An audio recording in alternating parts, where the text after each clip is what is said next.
بسم الله الرحمن الرحيم اقرأ باسم ربك الذي خلق. Moral lan mooy origine am dans le Coran ndax yàlla subhanahu wa taala dafa wax ne yéen doomu aadama yi maa leen créé ci góor ak jigéen maa leen tas ngeen jóge ci ñoom ba nekk ay peuple ak i race ak i ethnie mais pour que à la fin ngeen dajewaat xamante séq yiw mu ni ki gën a tedd ci nit ñi nag mooy ki ci ëpp éthique morale inna akramakum indallahi atqaakum jooju li muy firi mooy ki ci ëpp éthique morale. Je dis souvent que taqwa ñaar la mutaaddi ak lazim. Mutaaddi bi rek la ñuy firi naan atqaakum ki gën a ragal yàlla mais atqaakum dafa mën a firi ki ci gën a sell bakkan ndax yàlla dafa wax ci benn aaya bu muy waat ci wa nafsin wa ma sawaaha fa alhamaha fujuraha wa taqwaha mu ni maa ngi waat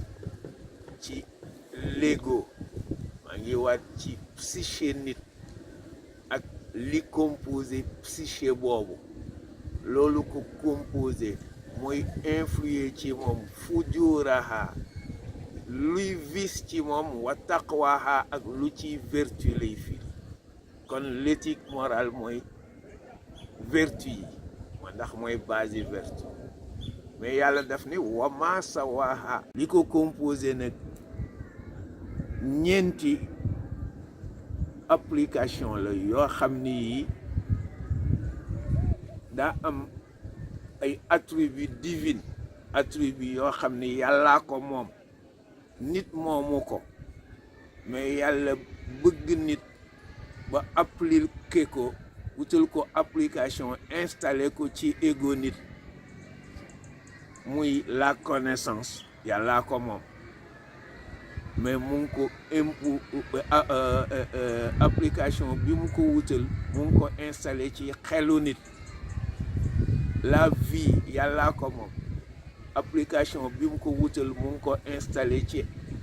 appétit nit. Le pouvoir yàlla moo ko moom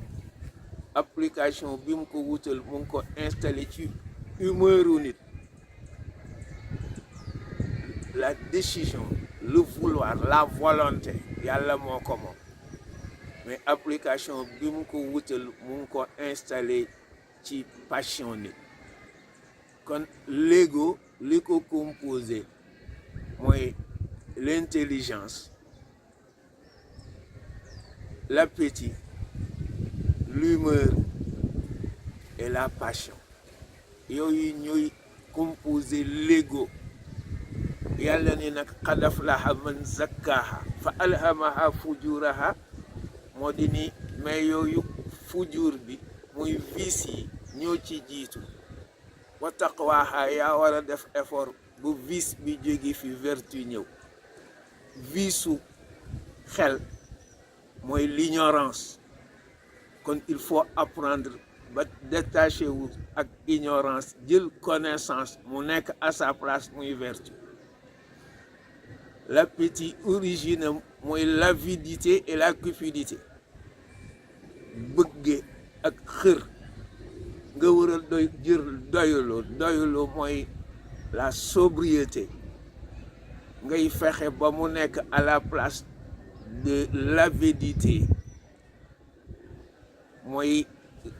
vertu. L'humeur li vice mooy l'orgueil et la vanité moom nga war a teqalikool ba indi l'humilité et le courage mu nekk place am. li nga xam ne mooy la passion origine am mooy l'inéquité da ngay fexe ba teqalikook moom ndax loolu muy vice am indi l'équité et la justice mu nekk place am. qad aflaha man zakkaha kiy réussir mooy ki fexe ba teqaliko vice yooyu jël vertu yi teg ko place am waxat xaaba man da saaha boo bàyyee vice yi nekk fii di la guider ignorance li mu lay dugal xam nga ko l'avidité day tax ngay joteeg nit ñi ci alal l'orgueil et la vanité moo tax ngay joteeg nit ñi ci daraja l'inéquité mooy tax nit ñi ñëpp ni la jubuloo dangaa jeg kon inna akramakum indallahi ki ëpp valeur ci nit ñi ca yàlla atqaakum mooy ki fexe ba vi si bakken mu teqalikook ñoom jël vertu ya teg ko à sa place loolu mooy aaya bi nga xam ni mooy aaya alquran biñ doon tafsir tey mooy yàlla fi muy wax ni wa nafsin wa ma sawaaha maa ngi waat ci bakken maa ngi waat ci li ko composé nag ma sawaaha du taswiyataha alladi mooy élément yi dajaloo composé l'ego te mooy l'intelligence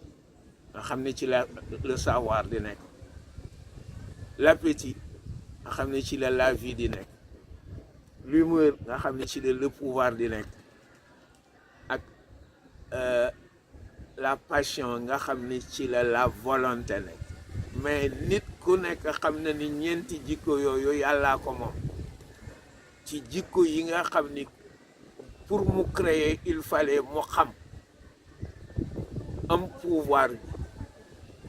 am connaissance bi am volonté bi te yooyu kuy dund moo koy def kon muy dund